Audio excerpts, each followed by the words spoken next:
I want to take a quick second to show you how to rig that new buzz bug from Mr. Twister. It's become a very popular bait for a lot of anglers and for just cause. So I'm going to show you three simple ways to rig the buzz bug on a variety of different setups. It's got some versatility. To start, the most common way is just going to be on a worm hook. And I'm not going to blow your mind with how we rig this one. You basically take your buzz bug bait here, nip hook it just like you would any type of worm bait, creature bait, and it threads on there nice and neat. It's really clean, it threads simple. I would probably use a 3 or 4/0 hook for this. You start using some of the 5s and 6s and the bigger worm hooks.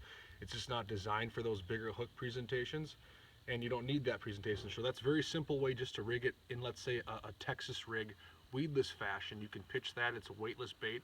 So a lot of times I will add some type of weight to this, whether it be a bullet weight, whether it be a crimp on, something of that nature. You can Carolina rig fish this. It works great over the rocks, deep weed lines. So a very simple way, one, to rig the buzz bait is just to thread it on like that. Two, some type of jig head, whether it is a round ball jig head, a bullet type jig head, or what I like to do is I use a football jig head, or a rock jig some might call it. And again, I'm doing it kind of the same way. Some of these buzz bugs will have color patterns different on each side, so that can determine what way you want to rig it in terms of orientation. But just for visual purposes, I'm going to nip it on there, thread it all the way through, and poke that through just enough so that I can bury that tip in there so it becomes weedless. And you can see now I got a football style head. Now I can pitch this on a spinning rod, a bait casting rod. I can pitch it over rock, I can pitch it on deep structure, I can pitch it around docks. So now you fish that buzz bug much like a jig would, or flipping a jig. That's option 2. One of the ways I've been really fishing a buzz bug a lot lately, and it's worked exceptionally well, is I take that same buzz bug that I just showed you, I bite about a 1/2 inch to an inch off the tip, so it shortens the profile. I still got some tentacles, I still have those awesome flippers for the incredible action.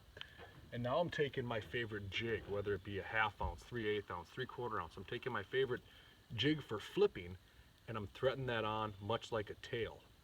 So I just thread that all the way through, just like you would. Pull that all the way up. Now I got it as a trailer or a tail for my flipping jig, my grass jig, whatever that might be. And the reason that comes into play really well is as you start to catch fish, the bass bug's very resilient, very versatile. I can catch a lot of fish on one bait. That's one of the things I like about it. But as they start to get beat up a little bit, use those excessive access parts for the jig. So if the tip's getting beat up because it keeps sliding off the hook, bite it off. Don't throw those plastics away.